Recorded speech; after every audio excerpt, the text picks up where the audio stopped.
Hello, this is Dr. Winkler again. Looking forward to another fine lecture. I certainly am. Hopefully I'll do a good job today. This is the 10th lecture of the World War I class, and I'm kind of in the middle of a discussion here.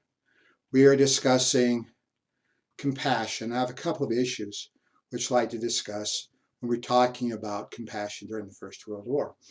The first one, which I'd like to mention, is the quite famous now, Christmas truce.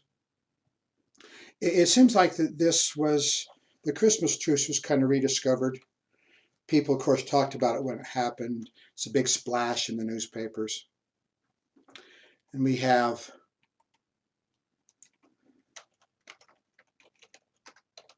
some photographs that were taken at the time.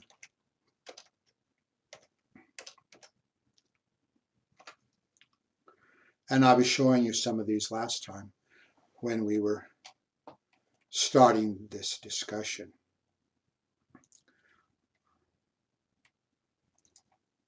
So we can get the one with the German cook.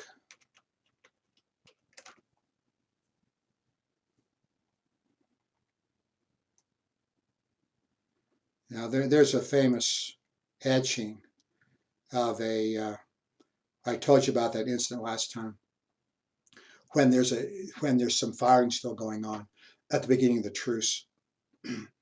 And the one German cook got a bow and walked across no man's land, and to remind the Tommies that don't you know what day this is, and to quit firing. He could have been killed, but he was not. I think that's a depiction of it right here, of him carrying his little bow across no man's land. Let me reiterate what we were talking about. The war is going on. It's been going on for months now. Hundreds of thousands of men have died. There are huge numbers of casualties. The French have suffered badly. The Germans have suffered very badly too. The British, though they're small in number at this point, they've also suffered very heavy casualties. Now that can bring you to a certain amount of animosity towards your enemies. It's their fault. They're killing my people. These men have been fed this virtually their entire lives. The pride in their country, that their enemies are somehow evil and they're not worthy of our respect. So it's easy to degrade them. Despite all of that, when it comes down to the Christmas truce, the men on both sides of the trenches, be they French, be they German, be they English, they look upon the guys over there as somebody in the same situation they're in. If it's cold on one side of the trenches, it's cold on the other. If you're suffering from poor rations, it's very often the case during the war, the other people are suffering as well. Can we say shared experiences, shared privation, shared sufferings, do have a tendency to get people to think in terms of you have something in common. But even more than all this, what we're talking about is having humanity in common. He's just another guy. We'll talk more about the trench systems later on, how far they were apart. It's a few hundred yards. You can see each other, not very often, because if you see each other very often, somebody sticks his head up too often, he'll certainly be killed. But there are times when you see men running around, and they look pretty much like your people do. Well, just reiterating what I was talking about yesterday, the shooting stops. This is on December 24th. You start singing carols back and forth. Light candles. I talked about the boughs, little Christmas trees that many of the Germans have. On the morning, the truce really gets going, because now you're in broad daylight. I haven't been firing last night, but you get to fraternization. You're actually out in no man's land. You find groups of men standing around talking to each other. The Germans who speak English, obviously, some of the British are saying, it's remarkable how many Germans speak English. Well, the English-speaking Germans are going to be up front. And a lot of them learned their English by living in England. Some of these men waited table. When you go to a foreign country to learn a language, Very often you do not have the highest level jobs. These are dishwasher jobs. These are waiting table. These are busing table kind of jobs. Service jobs that are easier to get. So, but however, in working in various places in various cities, like London, various cafes, various restaurants, the Germans can actually talk about, oh, do you remember Piccadilly? You remember this place. So when you get to know each other, when you get to talk to each other, you find out you have more and more in common. I showed you this photograph last time. For whatever reason, I like this quite a bit. Pick out the Germans here, Englishman standing around, so Englishman there, you can tell by his hat. Englishman there, obviously, we can tell by his hat as well. And something about the uniform. Do these guys look like they're having a good time? Well, it's a lot better than shooting at each other. They're wearing their coats. It's very cold. To me, it's quite interesting that this has shown up in some motion pictures, and there have been reenactments of this. I would like to see if I can pull one up. Now, as you all know by now, I'm very technically challenged. And in being technically challenged, I'm not sure what I do is going to work. There's a movie which I'm going to highly recommend to you, and I'm going to mention this in more than one context. I'm going to come back and talk about this later. But and I have a list of motion pictures which I've seen. I will try to figure out a way of presenting that. Since we're not meeting in a classroom, at least not right now, it's very hard for me to print something off and bring it in a classroom and use it as a handout. So I'm going to try to figure out the list of motion pictures which I've seen with the World War I theme. Very often students will come to me, they'll say, oh, Dr. Winkler, have you seen this film? Have you seen that film? Sometimes I scratch my head, see if I remember having seen that or not. It's easy for us to relate to films. Somehow the visual effect of having something on film does have a tendency to make it more immediate. While we're talking about almost everything in a film is fiction, it's all made up essentially. If you're seeing a documentary, that's a different matter. But if you're seeing a commercial film, yeah, it's the poetic license all over the place. However, sometimes things that are visual can help us understand better. See, if I just have my mind to look at, to think about what did it look like, what did it feel like, I'll be limited by my imagination and what I already understand. Sometimes a film can expand that quite dramatically. I have a list of films, like 70, 80 films I've seen with the World War I theme. As I've already mentioned, I'm going to try to show you those, give you that list anyway. However, there's always a very good question. Which one of those are the best ones? I rate them on the basis of how well they help us understand the war. There's 8 of these I've actually designated as actually must-see films. They are exceptional quality, and they do give us a very good indication of what it was like. One of these films is Oh, What a Lovely War. It's a British film. What they do in Oh, What a Lovely War, they take so many of the old songs that were actually sung during the war, place them in context in the war itself, sing them and act them out. Well, like I say, this has been depicted in more than one area of film, and hopefully I'm not just wasting our time, but I'm going to try to show you, see if I can get it on the wide screen. This 6 minutes? See if this works.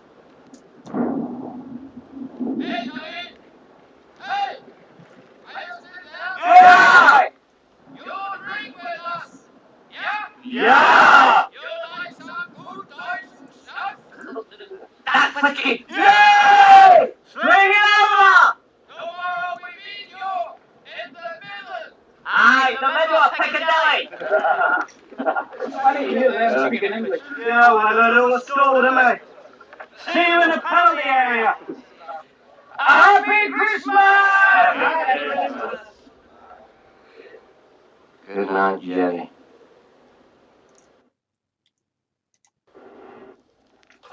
I apologize. You don't look at my ugly mug. You like better just simply watch this. I'm not sure there's a way for me to get this in front, but I'll play with this a little bit. Hopefully I'll be somewhat successful. Okay. Oh, God.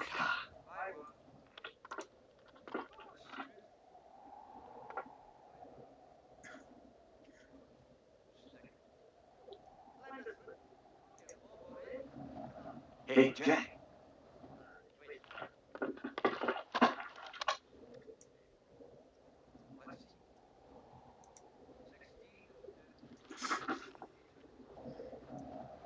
I'm doing the best I can, folks. Hey.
Hello, Tommy.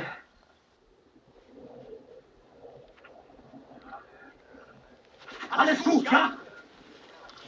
Oh, yeah. It's thank Christmas. How bloody time, too.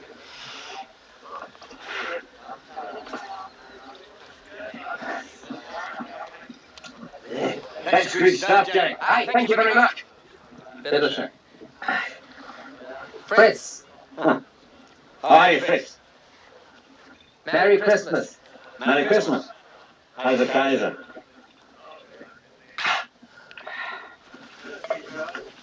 Michael, how do you do? Hawkins.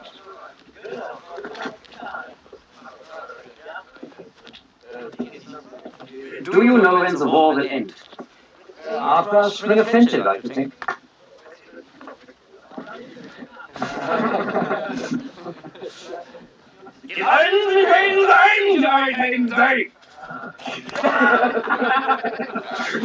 How are your trenches? Terrible. Not fit for pigs. When it rains, we're up to our knees in mud and water. You're sick of the war? Before the war, I was staying in Suffolk. And I left there a 3.5 horsepower motorcycle. And also a girl. Hey, do you hear that? This chap's got a girlfriend in Suffolk. You can send her a message, telling her that I will arrive over here. I will write name and address for you. I suppose it's all right.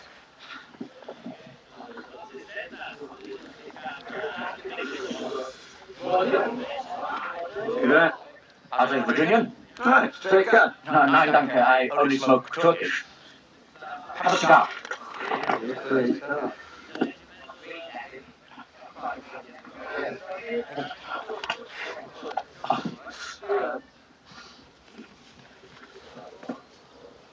We will not ever shoot again. Unless you start. Do you hear that? Better shoot us, man, I can tell you. Here, we'll drink to that. That is Scottish schnapps. This is your guns that are shooting. No, it's a bastard English. No us. They will not shoot at us while you are here. Don't believe that, man. It's us that are shooting back. Well, thanks very much, mate. You want out of the car.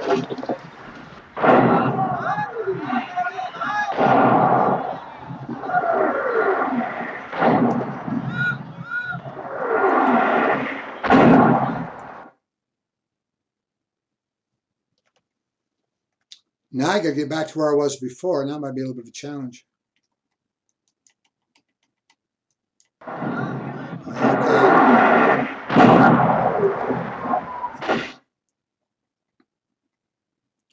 Well, it does give you some idea what it was like. Now, in the film, of course, everything's put together quite... You do it every year, but it never gets old. It's quite compressed, as you can see. Now I've got to get back to that. And let's extend over here a little bit so I'm a little bit more visible as we're speaking. If I can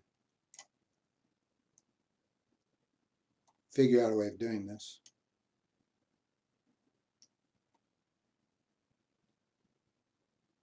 Okay, well, despite my challenges in technology, I think I did able to get through that fairly well. Okay, what does happen? It's not like these men were out in no man's land as depicted in the motion picture when the shelling started up again. They're compressing that a lot. Remember, this went on for all day. Remember what one of the actors said? If you don't, we won't shoot at you unless you start it. It becomes difficult to restart the war. The high command, when they hear about this, they're going, this is all wrong. Our men have to be aggressive. Our men have to be out there attacking people. Our men have to be in the military frame of mind to keep on prosecuting the war. But when orders come down to start firing again, quite frankly, a lot of the guys just simply don't do it. When there are firing going on, is actually sometimes the enemy is overshooting the other people, not trying to hit anybody, not trying to do a lot of damage. In some places, the Christmas truce lasts one day. Some places it lasts more than a week. So we say that some places it does overlap into 1915. Sometimes it's hard to restart the war. Now, we can look upon this as quite a stunning commentary, shall we say, on people's humanity, and I think we should look at it that way. On the other hand, this is not everything that goes on during the war. Sometimes this is just a tip of the iceberg. There are books on this. I've read like 3 books on the Christmas truce. One of them includes the argument of the live and let live system. We are going to see this throughout the war. This doesn't just flash in the pan in 1914. There are times when the men call truces. Now, and this is not for the entire armies, regional areas for a certain length of time. Sometimes it's a few hours to remove bodies, to get the wounded off the field. Sometimes it's just, we're not going to shoot. I remember reading one German's account. He's out on patrol. His name was Ernst Junger. It's called Storm of Steel. I highly recommend this book. And I will talk about books about the war later on as well. He's out on patrol. He comes back. He's trying to get across no man's land. It's like running into a carnival, he said. Everybody's out of their trenches, people talking back and forth, chit-chatting. This is not the Christmas truce, it's another occasion. You see, it's hard to look at what's happening here and say that the men are belligerent. They really do hate each other. I'm not saying the hatred's not involved.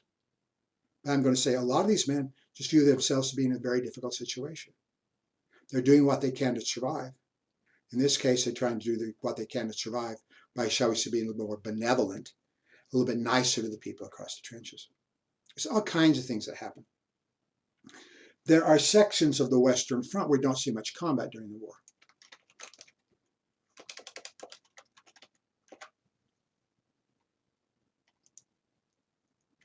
We'll talk more about the Western Front on different occasions. There's going to be heavy combat, an awful lot, that's a small map, an awful lot of fighting here on the Western Front. Most of the combat, however, is going to be up in the central and northern sections. There's an area down here. Can I get down here to that? Down here, this doesn't take us all the way to the Swiss border, but it's getting close. There are sections down here, remember after the initial attack by the French down here, and you grab some German territory in Alsace. And the Germans don't even bother throwing you off the remainder of the war. These areas tend to be quite quiet. Sometimes the trenches are like 20 or 25 yards apart. You go, whoa, you could throw a hand grenade over there. Yes, you could. More often what they do is throw newspapers. Throw a newspaper over there. Here, you want to read about what we're doing, and throw a newspaper back. And sometimes these guys sit in the trenches, sitting on a chair in the trenches, reading newspapers. There's tremendous and heavy fighting going on the Western Front. But there are quiet sectors as well. One of my favorite stories from the entire war is this. Not just the Christmas truce, but it kind of goes in the same direction. There was a time when the French, of course the French know who your enemy are, and they know what units are over there, and they know who the commander is. There's a king in Bohemia, southern Germany, and he has a son, the crown prince, the man who should become king when his father dies. He's heir to the throne. And the French find out that this guy has a birthday. They scour the trenches. They find a good singer, a guy who's a renowned French singer. He sings opera, so he's got a very strong voice. He carries very well. On the day in which the Crown Prince of Bavaria is having a birthday, they bring this guy up in the front trench. He's very close so the Germans can hear. He starts singing happy birthday songs to the Crown Prince. The Crown Prince hears about this. He's back in the command post. The guy's singing for quite a while because it took a little while for the Crown Prince to get up to the front trenches. So he gets up to the front trenches. And he stands up in no man's land where anybody could have killed him. And he waves, thank you for the greeting. And you go back and you start the war again. Some historians have said that we have what they call romantics. I've got to get this over to the left, and let's hope I don't blow everything up in the process. Some people say that some historians analyze this, and they call them romantics. Well, the romantics, according to them, are the people who look at this and say, look, if the commands had to listen to what was going on, if the governments back home had to listen to their man who's going through this, and see the real desire not to fight, the real desire not to have peace. If it had been left up to the man, everybody would have had a drink, shared a cigarette, and gone home. Of course, politics and the brass, the high brass, are going to think very differently about this.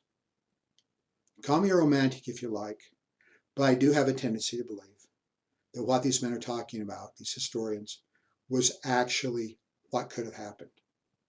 Of course, there had to be a lot of differences, of course, when we're talking about politics. But it's really a huge crying shame that nobody could listen to these men. Now let's take a look at one other issue. The Eastern Truce, the Easter Truce. All I know about this is a byline, I've read in some book, that at Easter in 1915, Easter was in April 1915, on the Russian front there was a truce. How long it was, how many men were involved. You see, as the Germans love Christmas, The Germans really make a big deal over Christmas. I've already mentioned a couple of the Christmas carols that are German. The Yule log is German. The Christmas tree is German. In fact, Germany made a bigger deal over Christmas than Britain did till way into the 19th century. One of the reasons for this is that Queen Victoria married Albert of Saxony, a German. And he goes over to the palace in Britain. He says, "Where's the Christmas trees?" People go, "What?" He says, "We got to have Christmas trees." Of course, literature picks up on this. As you know, Charles Dickens wrote A Christmas Carol in the 1840s. So this is when we get the desire for Christmas in the way, more so than the past. In fact, let's pick on the Americans.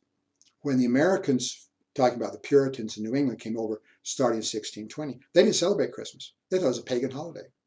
I mean, the Germans love Christmas. And the Russians love Easter. I had a very interesting conversation years ago with Karl-Heinz Schniebe. Karl-Heinz Schniebe was a German who was captured by the Russians at the end of the Second World War. And he's held in prison, I believe he said 5 years. Terrible conditions, many men died, treated very, very badly. And he said something to me which I thought was quite remarkable. He said, "You'd be surprised how good the Russian people are." And I go, "What?" "They're brutalizing you." He said, "It wasn't them, it was the system." He said if a beggar showed up at the prison camps, they treated him like he was a king. They're proud to see him. They're proud to help him. When Easter came, remember, the communists have been in control of Russia starting in 1917. The bottom line with those people is anti-religion, among other things. Lenin hated religion. Remember, Marx called it the opiate of the people. The promises of religion that if you put up with your circumstances now, later on you're going to get more glory. So they do what they can to destroy religion. This is 1945, 46, 47.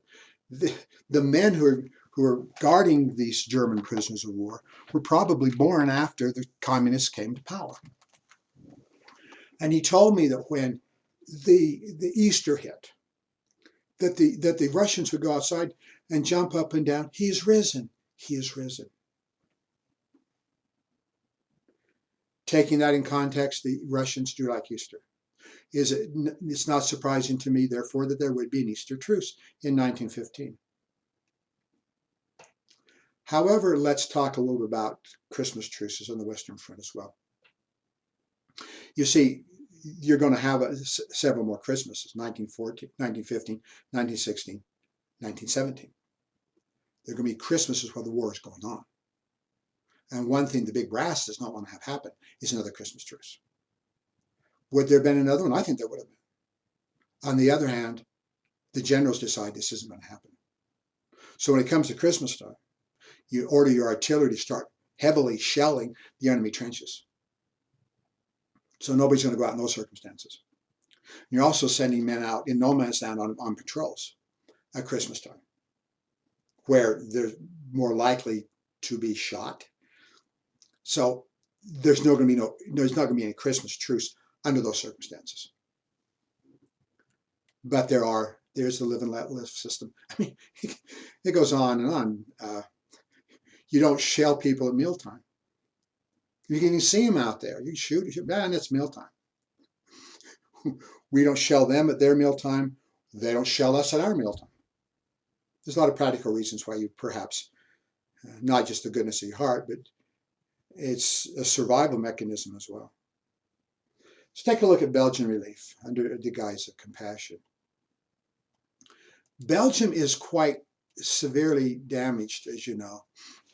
Shall I say it's overwhelmed by the Germans in the first weeks and months of the war. And remember, the war starts in August. Usually when you harvest crops, it's in the fall, right? September. Now the crops are in the fields, But there's a big problem when you lose the harvest. See, when the Germans invade, all the reservists and the guys in uniform are up at the front. They're not back at the farm where they have the opportunity now to bring in the crops. So the workforce isn't there. There's all kinds of disruptions. Transportation disruptions. The army takes your horses. They need your horses.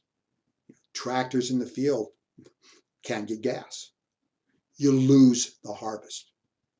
This is more damaging than to Belgium to a lot of other countries, because Belgium is highly industrialized. The economy of Belgium is industry. They do grow food, but even in the best of times, the Belgians do not grow enough food to feed their country. They have to, good economic theory, you have to trade. You have to trade your industrial output for food. But during the war, they can't do this. The crop didn't come in 1914. You can't trade for food. And you're being occupied by foreign power. This becomes a big problem in the first months of the war. Belgium's going to starve.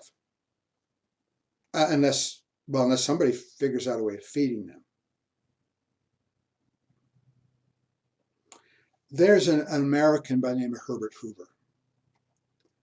And yes, he is the man who served as President of the United States from 1929 to 1933.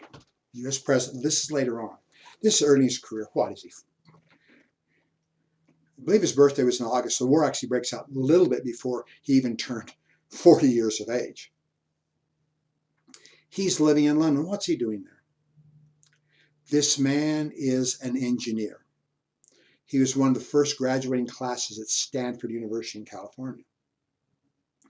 He made an absolute fortune in precious metals.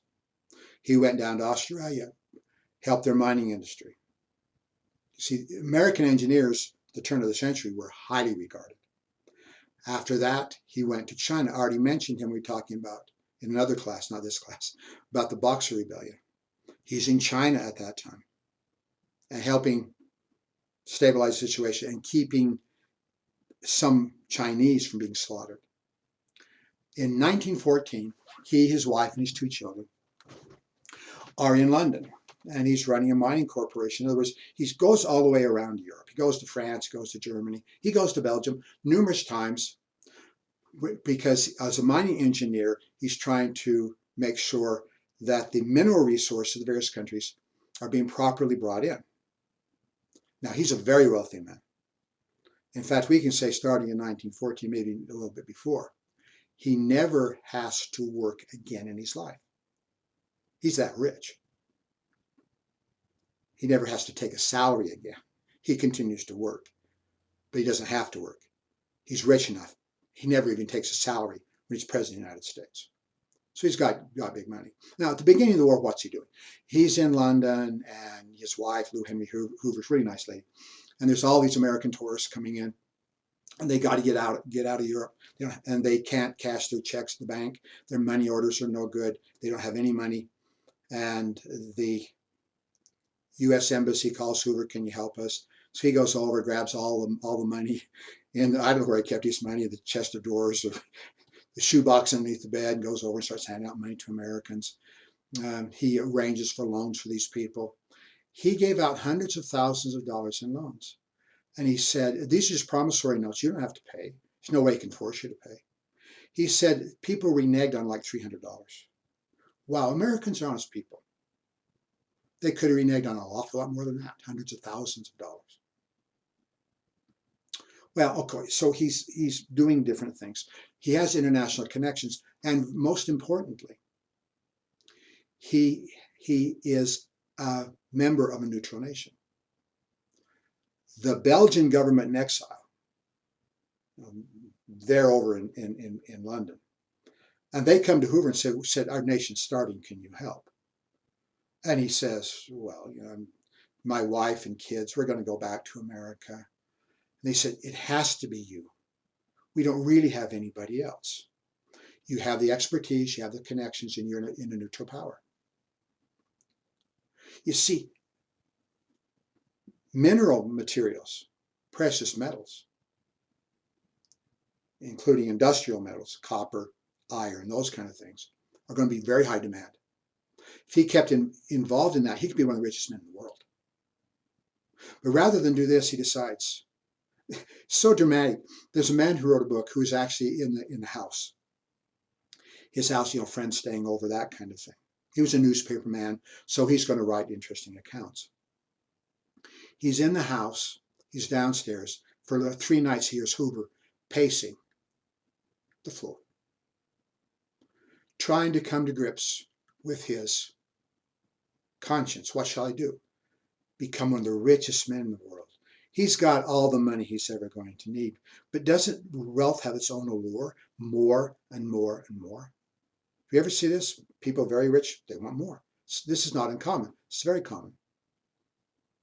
That morning he came down, the 3rd morning, he came down, stirred his coffee, and said, well, let the fortune go to hell.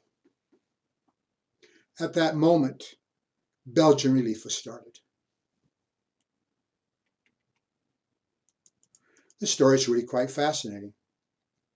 He set up the Commission for Relief in Belgium, the CRB. The first great international relief effort. It's not like nobody's ever shipped food to a starving country before, but the scale of this is absolutely huge. What does Hoover have to do? He has to find funds. Remember, 2 million Frenchmen are behind German lines. And he goes to the French minister saying, I need money to feed Frenchmen behind the German lines. This guy blows his top, the Germans are terrible, and they'll never put up with this indignity of their attacking our nation. Hoover walks away feeling like he's been slapped in the face. When he goes down out into the hallway, a guy comes up to him and hands him a check for hundreds of thousands of dollars. The French came through with money on a regular basis. Governments did contribute money. The United States was the biggest contributor. Hundreds of millions of dollars. However, a big factor, over $50 million, were from handouts. People, the goodness of their hearts, sending money. There are women in the United States going from business to business. So I get some Belgian relief up here.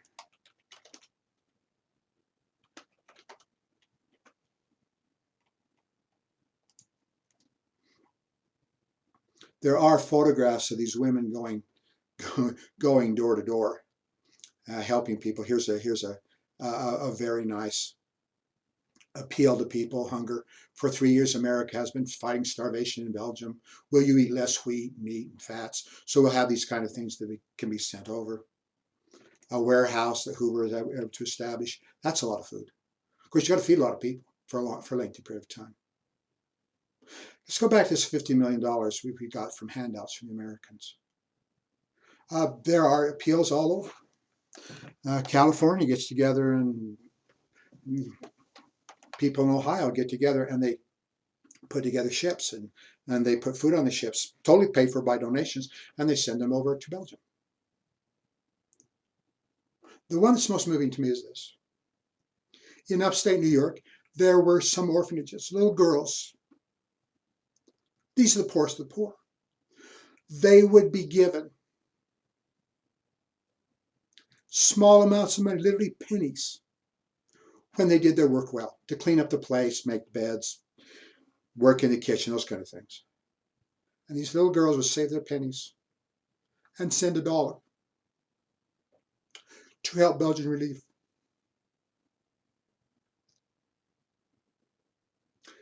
One comment was made, giving is good for the people who give, but giving is also, for the people who receive, because the people who give are saving people from starvation of the body, but in doing so, you're keeping yourself from starvation of the soul. Fine ships. My goodness, you can imagine the shipping. When Hoover decided that he was going to become involved and lead this effort, first thing he did was call his agent in Chicago and say, I want to buy all the wheat in the United States. Well, it's a little bit of exaggeration, but I want to buy wheat reserves because he thought he could get a good price that time, and he did. He's going to have to hire ships, going to have to get workers, negotiate with warring powers. He's going to go to Belgium. He's going to go to Germany. He's going to go back and forth to Britain. There are people in Britain saying feeding the Belgians are a bad idea. Winston Churchill kind of leads the charge. He says, feeding the Belgians is helping the Germans. Allowing hundreds of thousands of people, if not millions of people, to starve.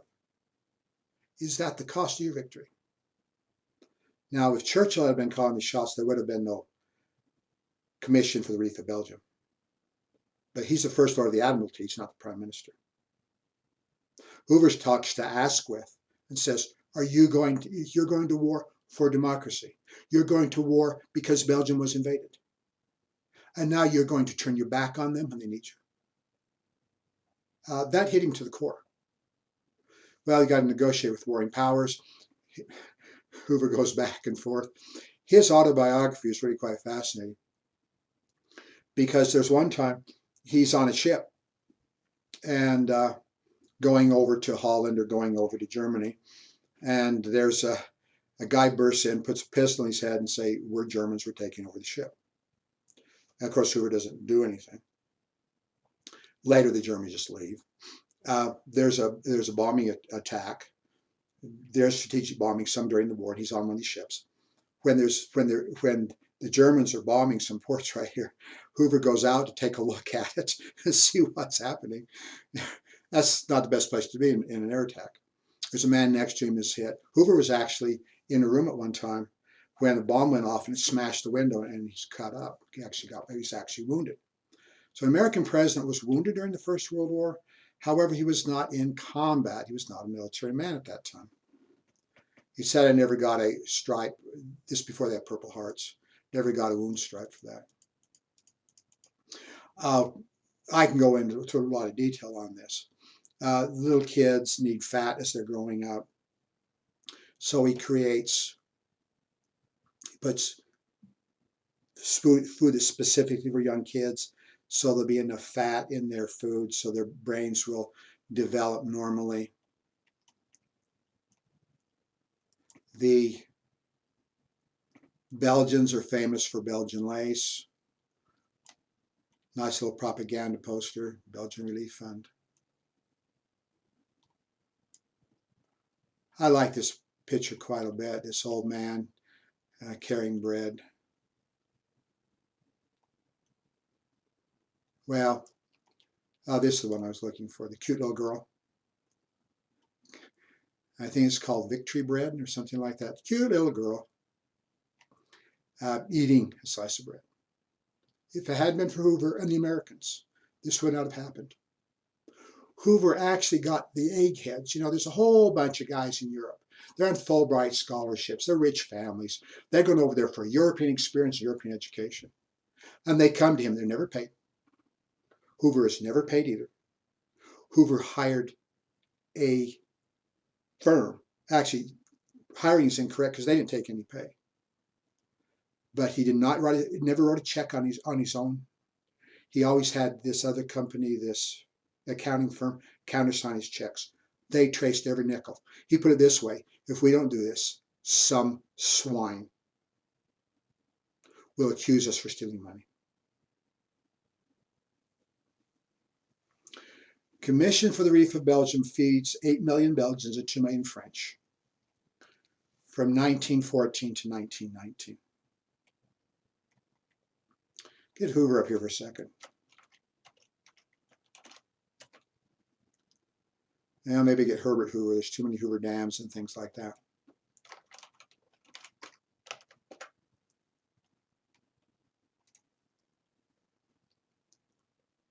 He was a young man, of course, just barely 40 years of age in 1914. I usually remember him as a little bit late. It's about the time when he became president. So he's a little bit older man this time frame.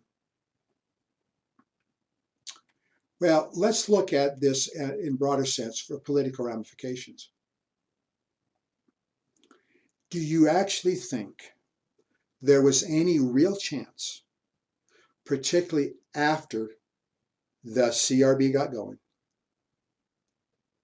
where you have Americans that are going over, donating labor, giving many millions of dollars to help the people behind German lines, both in Belgium and France? Do you think there's any chance the United States would go to war against the Allies? In other words, go to war for Germany? I don't think there's a ghost of chance of this. I know some historians that come forward and say, oh, well, how many people in Germany have, the United States have German ancestors? Then as now is actually more people claim to have German ancestry in the United States than any other group, even more than the British. Would they be predisposed, maybe like the Germans? Maybe. However, I decided to look this up. And I went into the list of people that were in Congress during World War I, like 1914, 1915. I don't know the nationality of any of these men, but I looked at their last names. Remember, was there 435 people in the House? We had 48 states then, so what, 96 people in the Senate? I had to look through 500 some odd names. I only recognized about 10 of those had a German last name. If the Germans are not being well represented in Congress, maybe their constituencies could put pressure on them. I'm not denying that. On the other hand, we say it's not nearly as close as perhaps we would like to make it if there was any chance the Germans would actually the United States would come into war for Germany. Another factor here, of course, is the Irish. The Irish bitterly hate the British. And there are many, many people in the United States with Irish ancestry. In fact, when the war starts, the United States joins in 1917. You're going to find more consternation come from the Irish Americans than any other group. But even taking this with what Germans, do you think there's a real chance? We don't have to go to war. We can remain neutral. That's going to be controversial. We can talk about that when we get into the United States entering the war in 1917. But I still believe, with all of this extremely bad press for the Germans, the United States might remain neutral, but I really don't think there's any chance at all that the United States will ever go to war for Germany. While I'm talking about Hoover, talking about Belgian relief, let's just jump ahead just for a few statements. This is only the beginning for Hoover. When the United States joins in 1917, the United States, Woodrow Wilson appoints him over food relief. So he's involved in getting food for Americans and, of course, shipping food to our allies, and, of course, being involved at the end of the war in feeding people. It's only beginnings for Hoover. He shipped so much food to the warring powers, largely Germany and Austria, at the end of the First World War, that he saved 15, maybe to 20 million lives in Central Europe. This includes Poland and other countries as well. And let's go back to this. And in Russia, major famine in Russia at the end of the First World War. There's a civil war in Russia. It's a vicious thing. There is a crop failure in Russia as well at exactly the same time. With all the disruptions of war, now the crops don't come through. And millions of Russians face starvation and death. So Hoover, he's got all the mechanism. He knows how to get the ships. He knows where to buy the food. Using U.S. money, primarily, he's feeding at least 1 million children a day in Russia, starting in 1921. Saved millions of lives there? I sure think so. Now, in his autobiography and some biographies of him, they said that actually at the end of the Second World War, he and Franklin Roosevelt hated each other. So as long as Franklin Roosevelt was president of the United States, Hoover is persona non grata, he gets nothing. But when Roosevelt dies in 1945, cerebral hemorrhage in April 1945. Now, Harry Truman is the head of the US government. And at the end of the war, which is just a few months later, he now brings in Hoover to try to get food for the rest of the world. The story's really a lot of fun. He goes down and talks to anybody who's got the food. He goes down and talks to the Perones, Eva Peron, down in Argentina to get money. Flies all over the world. According to his autobiography, and he published all the records, there are multiple volumes, you can get them there in the libraries, and that he got food to 500 million people at the end of the Second World War. Now, that's such a huge number. I'm wondering, well, okay, could that be a slight exaggeration? Maybe not, because the records are quite clear. On the other hand, I'm just going to say he sent food to hundreds of millions of people, got food to hundreds of millions of people at the end of World War II. UNICEF, United Nations Fund, actually followed his lead, and now there's the UNICEF, the United Nations, are involved a lot more in following the same kind of things he did in feeding people throughout the world. Well, what do we think about Herbert Hoover? What do I think about Herbert Hoover? I took a picture of him, and I put it in a frame. I put it on the wall in my office. Every now and again, when I was feeling, maybe I'd be a more moral person, I look up at that and say, well, you did a pretty good job. You inspire me. Well, over the years, professors and other people have come in and said, history professor come in and looked at that. And he said some things that are very despairing about Hoover. Another man came in and looked at my office and says, why Herbert Hoover? So I gave a small explanation. I'm not a good political historian.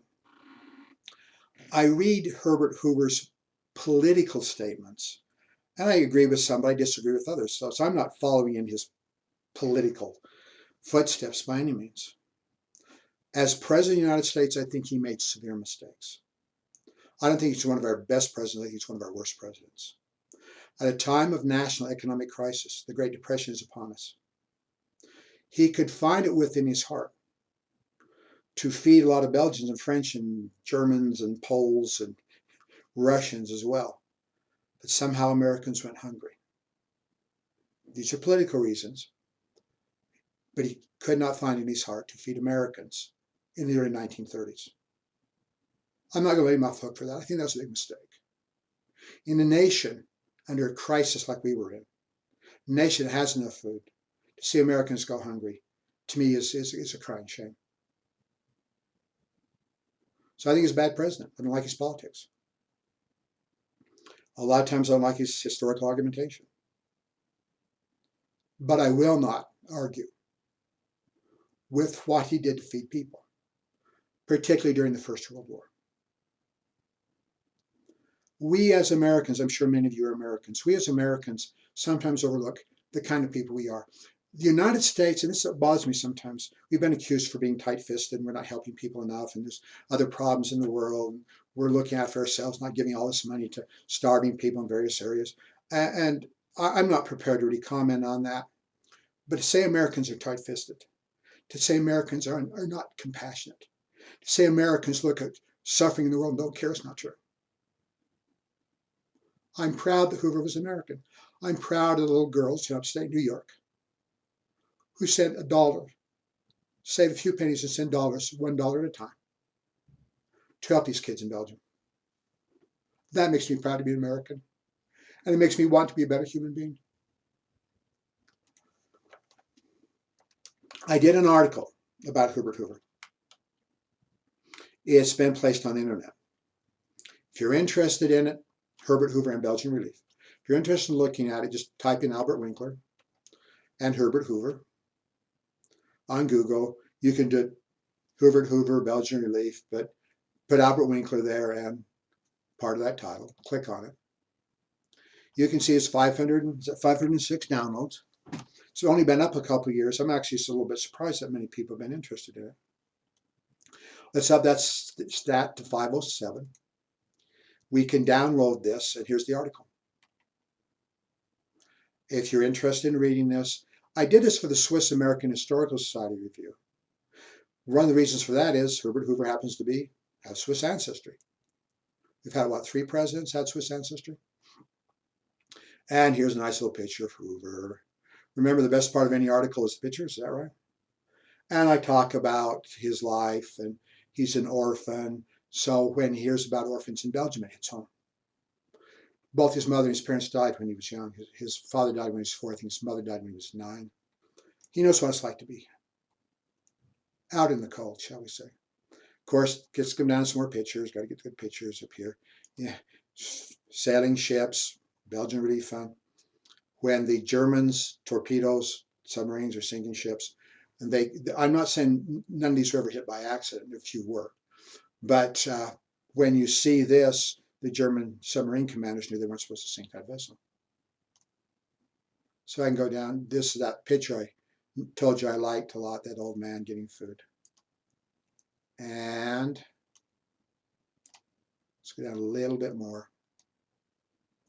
My favorite photograph, that's a nice photograph too. Food kitchens being fed by American food. But this is my favorite one. Hungry children in Poland, 1919, when the Americans and Hoover are shipping food.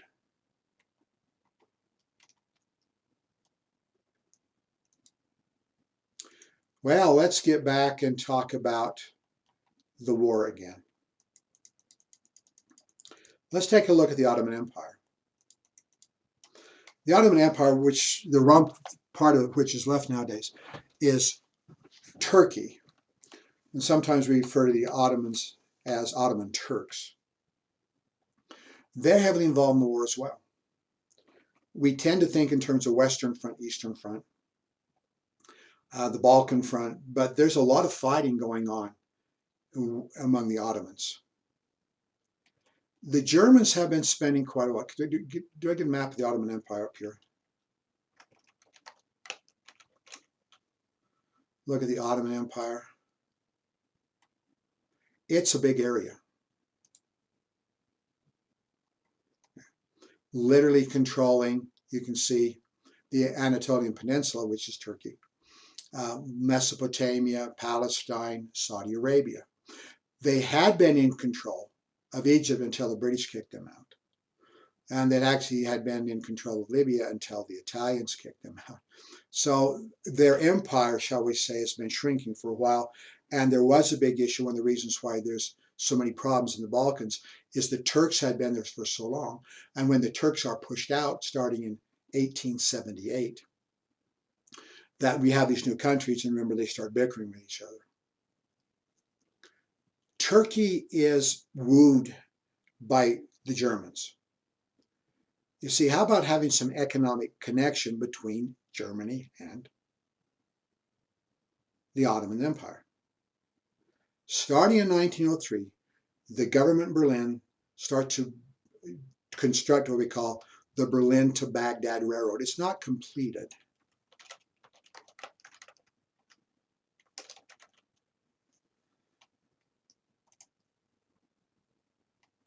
Can I get a good map on that one? Probably, anyway, this is what it looks like within the Ottoman Empire itself.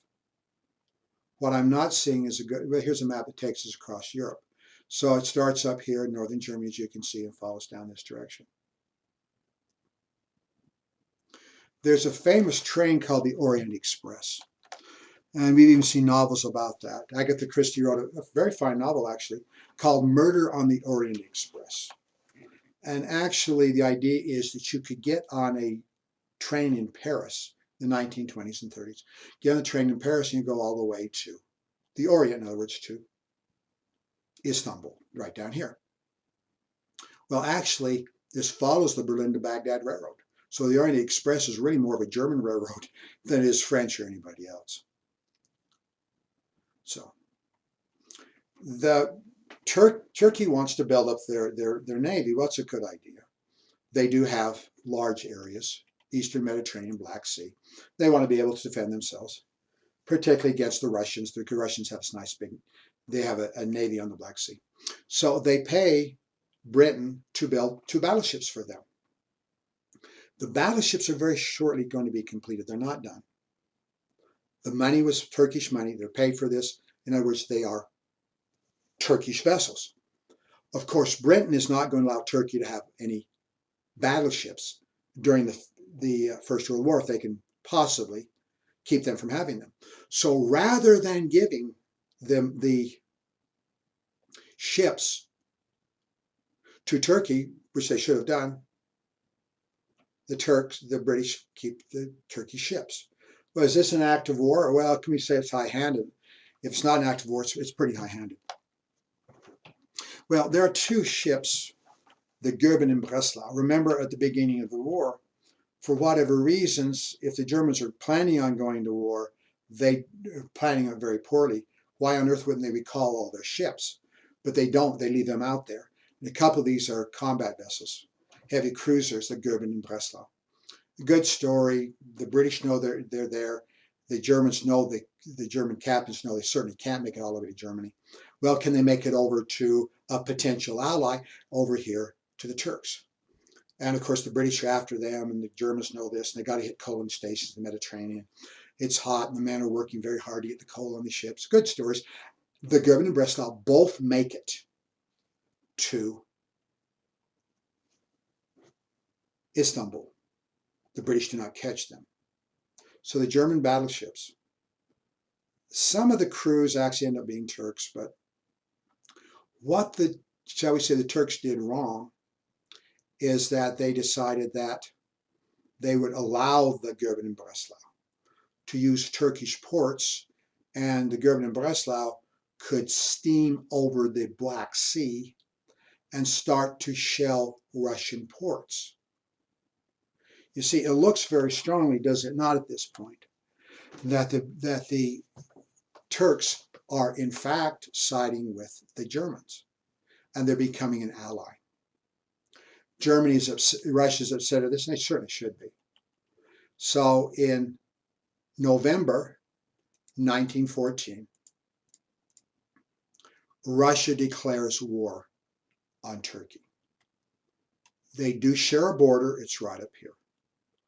Now remember, Russia has been trying for a very lengthy period of time, for a couple of centuries anyway, to get control of the straits over here.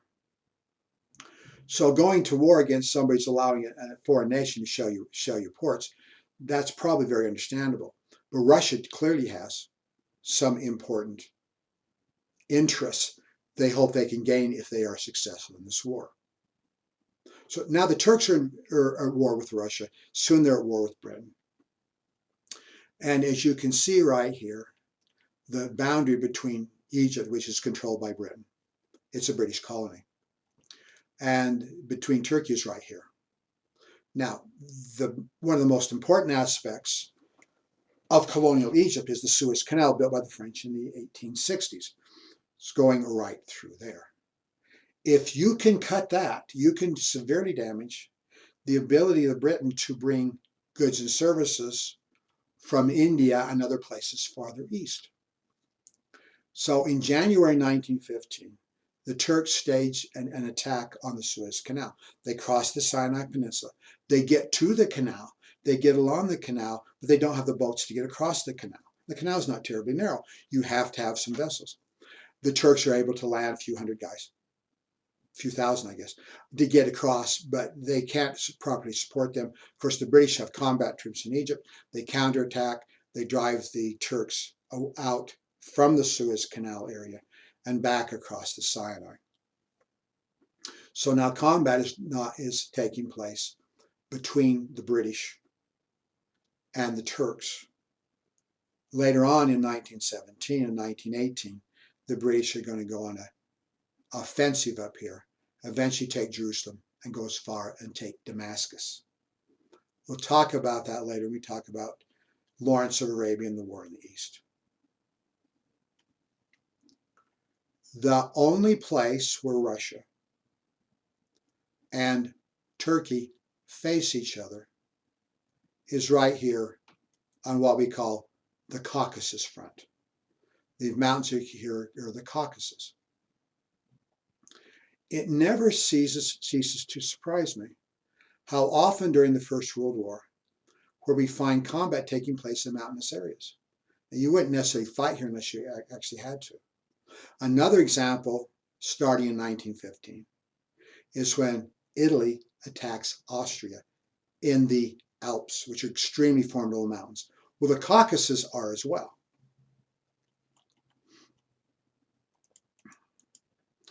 Turks and Russians suffer. Why do you suffer? Well, being in high altitudes is very unpleasant. Obviously, there's oxygen issues when you get high enough up. And when you have high enough areas, particularly steep areas, it's very difficult to bring up supplies, reinforcements, take down the wounded. In high altitudes, obviously, it's very cold as well. It's cold on top of mountains. Neither side is terribly successful. Yeah, you bring up your guns, but what you're doing is firing each other and you shatter a few rocks. The trenches aren't so deep. They're not in soft earth where you can dig easily, like we see in France. So you kind of build up walls of stone and you scratch into the surface somewhat. The conditions are challenging and both the Turks and Russians suffer.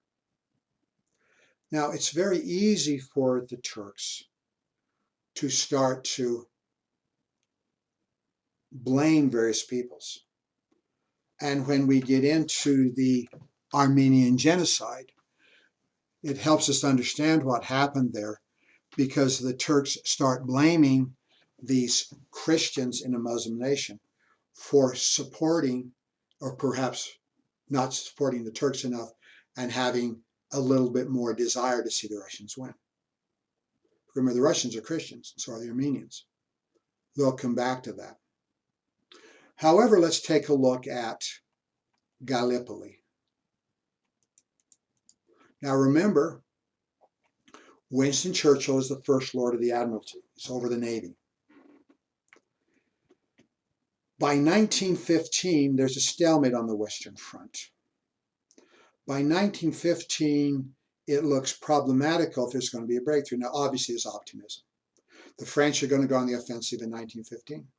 The British are going to go on the offensive in 1915. The Germans are going to go on the offensive. Second Battle of Ypres, 1915. Now, there's a chance this will work. As you and I both know in retrospect, they did not work. These are horrible failures. But even before that's happened, Churchill says a breakthrough on the Western Front is challenging at best. Why don't we just win the war or advance our position in the war by becoming involved in secondary theaters? Why don't we just simply take our Navy? Now remember, with the advent of the dreadnoughts, all other ships, all other battleships, been built for decades, are obsolete. You're not going to send these old obsolete battleships against the German Navy. They're going to blow the snarf out of you. But can you make use of them? You see, the Turks don't have much of a Navy at all. What if you take the British Navy, these old battleships, they're still highly functional, they're still very dangerous, and take them against the Turks? In other words, the area right here, the biggest city right here is Istanbul. And we can come in and maybe control the straits, the Bosporus and the Dardanelles, the two straits right here. Go through the Sea of Marmara, which is right here. And now we can have more direct access to Russia. So we can send materiel, weapons, food to supply the Russian war effort. So taking this area where the Turks will not block us off, because we control it, this can be greatly to our advantage. And so the Russians can more effectively fight the Germans on the Eastern Front, so the British and the French don't have to fight them as viciously on the Western Front. Now, on paper, that sounds very good. Now, Winston Churchill, as you know, is First Lord of the Admiralty at this time. During the Second World War, he's going to be Prime Minister of Great Britain. In other words, he's going to be in a position to call the shots militarily on what is happening. And he has the same idea in World War II. The British are beat in France in 1940. They're forced to withdraw at Dunkirk over to Britain in 1940. France is knocked out of the war in 1940. So Britain is sitting up there alone until the Americans get involved in 1941. When the Americans get involved starting in 1941, we're sending combat troops into Europe. And in 1942, we have maybe 3 divisions over there. We're not large in any real sense. But the Americans, under General Marshall, the head of the United States military, want to invade France directly, starting in 1942, the very latest in 1943. Winston Churchill says, no, no, no, no, no. Let's not attack directly into Europe. Let's play around in North Africa, Sicily, and Italy. Secondary fronts that really don't matter. So he has the same idea. Can we say it's very controversial? In fact, it's a disaster in 1915. It's very controversial in 1942, 43, 44, and 45. When Churchill refuses to send an army, he's got an army sitting in Britain for years doing nothing, while the Russians are being slaughtered on the Russian front in the Second World War. And then when we are involved, it's in a secondary front. Any event, I digress. Churchill's ideas do carry over from one war to the next. Well, open straits to supply Russia. I've always talked about that. If you have a force over in this area as well, will you support Greece? Yeah, Greece is right here. Greece is an ally. Greece does fight in the war, and there is a front down here during the First World War. Bulgaria actually comes into the war on the side of Germany. Why would they do that? Well, one of the reasons is that during the Second Balkan Wars, they fought Serbia, and Serbia beat them.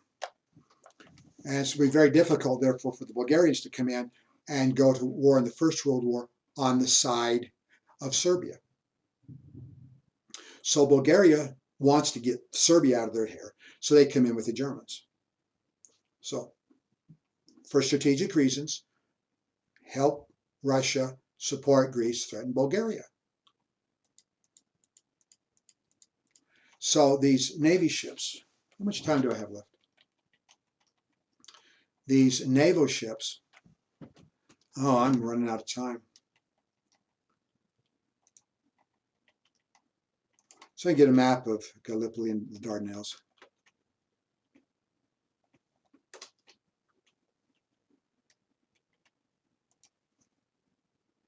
And show you what I'm talking about. You know, this is the Gallipoli campaign, which we are going to be discussing. But I need a map.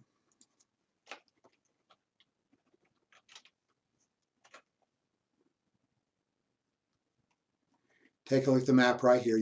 We're talking about the Dardanelles and the Bosporus right here. And let's give you a bigger map. This is down here. Well, what happens in this attack? Oh my God. What happens in this attack? Did I lose my map? No. What happened in this attack was the British, starting in February 1914, under Churchill's authority, tells these people, you're going to go in and you're going to literally fight your way. They don't have the high ground. The Turks have this. They're cannon up there. You're simply going to force your way in. You could actually force your way right into Istanbul and perhaps attack and take the city. There's actually panic when this happens in Istanbul. A lot of people run away thinking the British might be coming. However, in February, there's a big problem. The Turks do have guns up here, but the Turks have laid mines. One thing you can do to the Dardanelles is you can lay mines. And the British, probably if they had been a little bit off to the side, a little bit more in this strait, they would have been able to simply sail up without running into the mines. So very, very bad luck, can we say. They're in actually the place where the mines were laid. I believe it's 2 vessels that were damaged, and the British realized this isn't working. So the next thing you have to decide, if you can't just force your way straight in, you're going to have to take the high ground. You're going to have the ground over here, so the Turks can't put guns and fire down upon your navy. And that ends up being the Gallipoli campaign, which is going to involve the Anzacs, Australian, New Zealanders, primarily, but the British and French are going to be involved as well. So I've kind of introduced the Gallipoli campaign, which we will start discussing next time. I'm sorry I've gone over. In the meantime, enjoy.